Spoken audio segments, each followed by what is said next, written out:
Yeah. Hello, good morning, good afternoon, good evening, whatever time you are watching this or you're listening to this. My name is Charles Sukomi Obisesan, the CEO of Moneymakers Ventures. And today on this webinar, I'm going to be sharing with you on the topic laying financial foundation. Laying financial foundation. And the first thing I want to say is about foundation. Now, you know that for any building, the longevity of the building, the strength of the building, now even the beauty of the building, the point is the foundation is very crucial. The foundation is very important. And the same thing happens even with our finances. The foundation of our finances now is very important. Now, when now with the building, there is what is called the substructure, and then the superstructure, and then the aesthetics. Now, however beautiful the aesthetics may be, however wonderful the superstructure may be, if the substructure is not solid, if the substructure is not strong enough, if the substructure doesn't have depth, then what will happen is that it's just a matter of time. Now, the superstructure will collapse and all the money you have spent on the aesthetics will be wasted. So, and the same thing happens with finances. If your finances don't have solid foundation, it means that it's Humpty Dumpty is coming down very soon. And so that's why we're looking at laying financial foundation, because there is that now because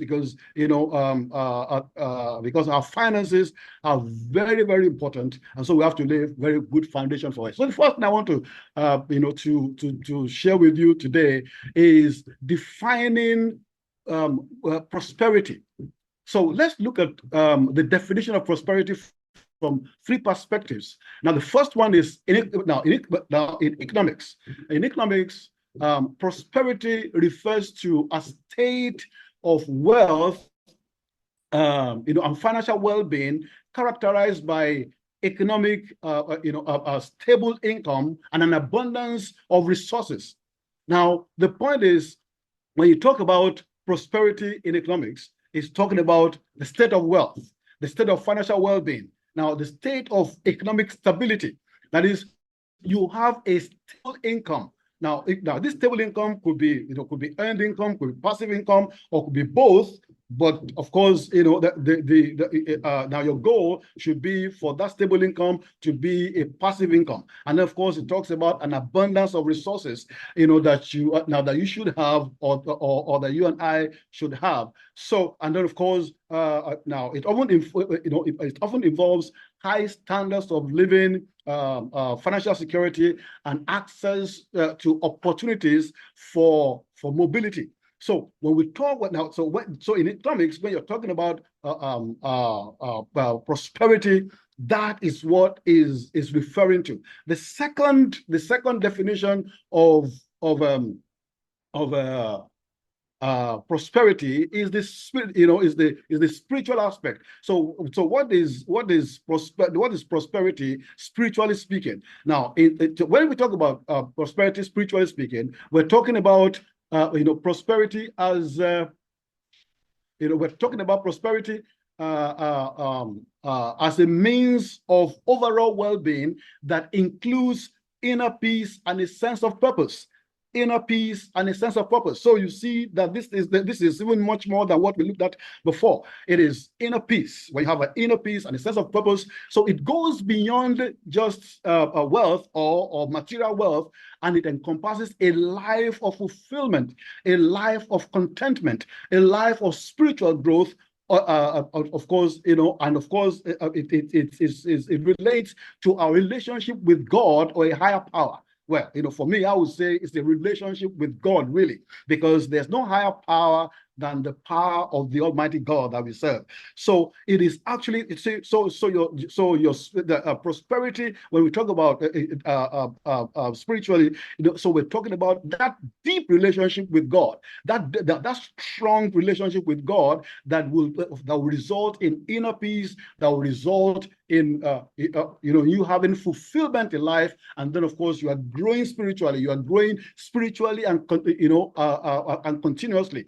So the point therefore is, now, are you growing spiritually? You want to ask yourself, are you growing spiritually? Is your relationship with God strong and powerful, such that whatever it is that that you desire from God, can say, oh yeah, I'm sure I'm going to get it.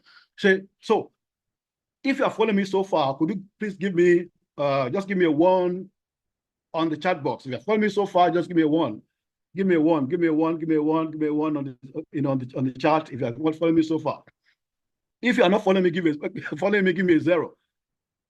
All right. So the third definition of prosperity is in the social context. Now, in the social context of prosperity, what do we mean? Now, prosperity in the social context, within a society is marked by communities' collective health, educational welfare. It involves equitable access to the resources to resource opportunities and the quality of life of the individuals in that community that can thrive and contribute to the common good. So what we're saying here is, hey, when we talk about prosperity socially, what we're saying is that how healthy is a community? How how well is the community? Now, what do I contribute to the welfare of that of that community?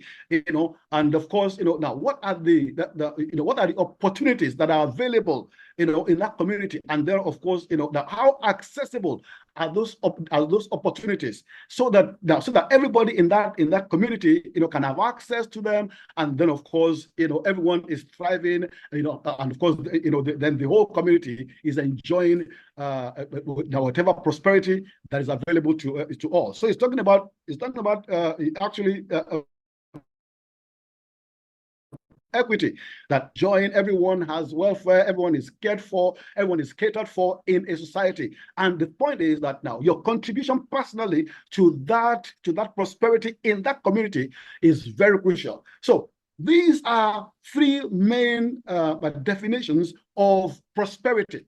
Now, the point is, when we're talking about prosperity, one thing must be settled in our minds, that prosperity starts with mindset. Prosperity starts with mindset. Now, see, the point is that the state of your mind determines the state of your life. The state of your mind determines the state of your life. The state of your mind even determines the state of your wealth. So let me say that now. So let me say it this way. If you are poor in your mind and you have $1 million in your bank account, over time or very soon, your bank account is going to deplete to the level or to the state of your mind. But then now, assuming you don't even have any money at all in your bank account, but in your heart account, you have $1 million in your heart account, but not in your bank account. Now, say over time, your bank account is going to grow to meet the state of your mind. And, and that's why now the Holy Book, it tells us, it says that as a man thinks in his heart, so is he. So that means that the state of my mind would determine the state of my life. So that is where it all starts from. And because of that, I want to ask you this question. What does prosperity mean to you? Because that is one of the things that you have to settle in your mind, that your own personal definition of prosperity. Now, we have talked about the meaning of prosperity spiritually. We have talked about it economically. We have talked about it in the social context. However, to you personally, what does prosperity mean?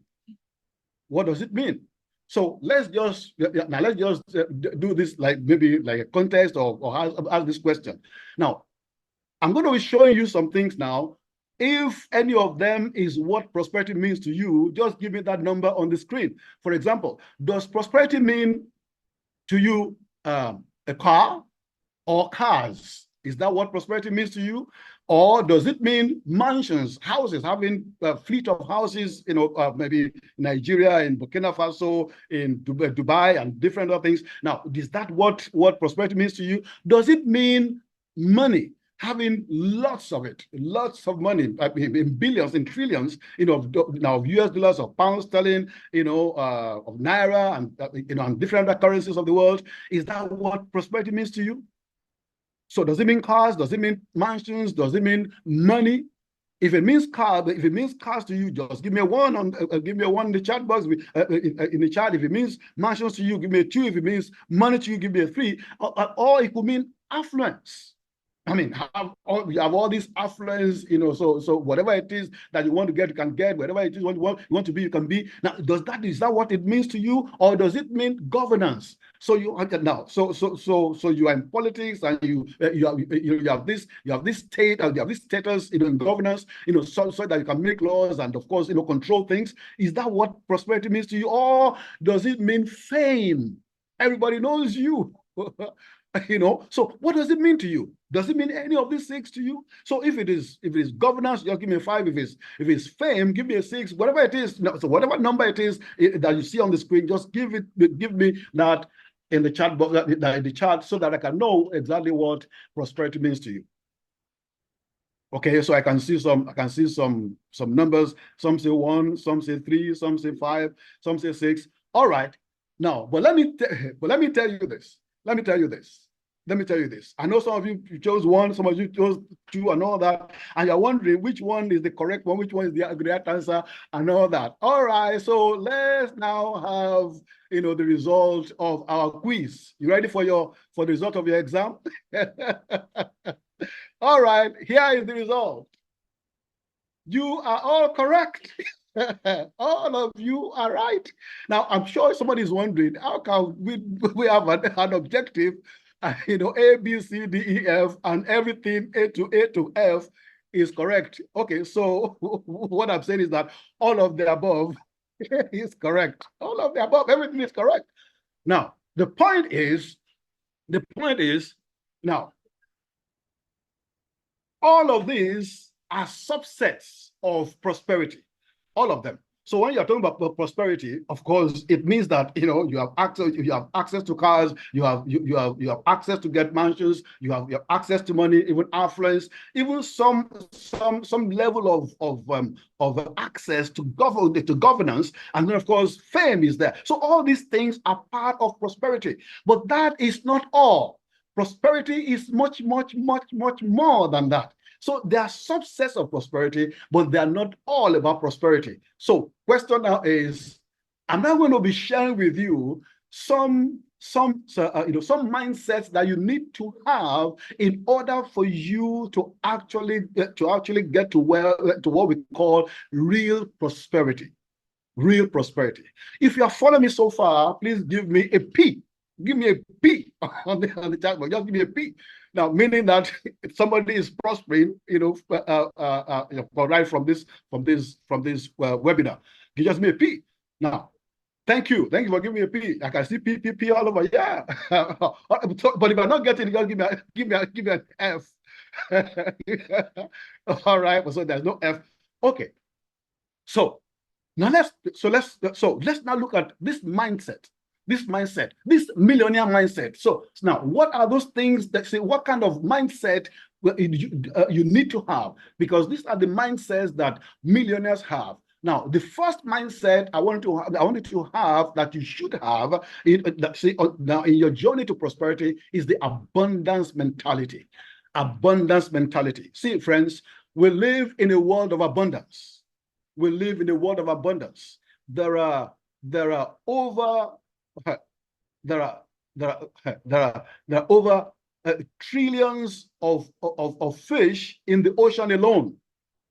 So trillions of fish in the ocean alone, meaning that now, if all of us in the world now, 8 billion people in the world now, would eat 40 pieces of fish each, the sea would not be empty of fish. Abundance mentality. when we talk about abundance mentality, it simply means that you need to believe that there are limitless opportunities for wealth creation. See, it is as you think in your mind that you have in your hands. Your mind is your mine. So your mind can mine prosperity for you, and your mind can mine poverty for you. It is what you mine out of it that you mine out for you. So if you believe that there are limitless opportunities for wealth creation, so that where people see impossibilities, you see possibilities. Where they see lack, you see abundance. Where they see difficulties, you see opportunities. That is what an abundance mentality is all about. When you get, see, that means that, see, the point is, when you get anywhere, you know that, hey, there is money here. There is money in this place. You know why? Because, see, one of the things I believe personally is that wherever people are, money is. Wherever people are, money is. So anywhere you see people, just know that money is there. Now, anywhere you don't see people, know that there is potential money there, because once people arrive in that place, money has arrived. Money has arrived. So you need to have an abundance mentality. An abundance mentality focuses on possibilities rather than limitations. They focus on possibilities, and then they seek to seize those opportunities presented by those possibilities. So number one thing is an abundance mentality. That's the first mentality you need to have. Abundance mentality. Now, if you agree with that, just give me an A on the chart. I have an abundance mentality. Just give me an A on the chart. Go ahead and give me an A on the chart. If you believe that we're talking about an abundance mentality here, I have an abundance mentality. Just give me an A. Thank you. The next mentality you need to have is to have the mentality of long-term thinking. Long-term thinking. You're not thinking short-term, you're thinking long-term. Now, listen to this. Millionaires prioritize long-term gain to short-term pleasures. They prioritize long-term gain to short-term pleasures. That means they delay gratification. They delay it. Just, you know what? See, can I put it this way for you? I want to put it this way. This is the way that one of my mentors, puts it. He says, "Live like no one else, so that you can live like no one else. Live like no one else, so that you can live like no one else." You may want to write that down. Just live like no one else now, so that you can live like no one else in the future. So, but the point is, now that means that you want to delay gratification and focus on building sustainable wealth, investing your time, your energy, your resources in long-term ventures. You are not looking for the shortcut. You're not looking for immediacy. You're not looking for something in the now. Why? Because you know that, hey, however pressurized you are, there is a treasure in every pressure of life. And in every treasure, there are pleasures. So you need to be ready to wait until you get that treasure in order for you to enjoy the pleasures. Unfortunately, a lot of people just want to enjoy the pleasures of life, not knowing that in order for you to actually enjoy real pleasures, you have to get the treasure, and treasures don't happen on the surface. You have to dig deep, because they take time. They take time, they take energy, they take resources, they take your mind, they take everything.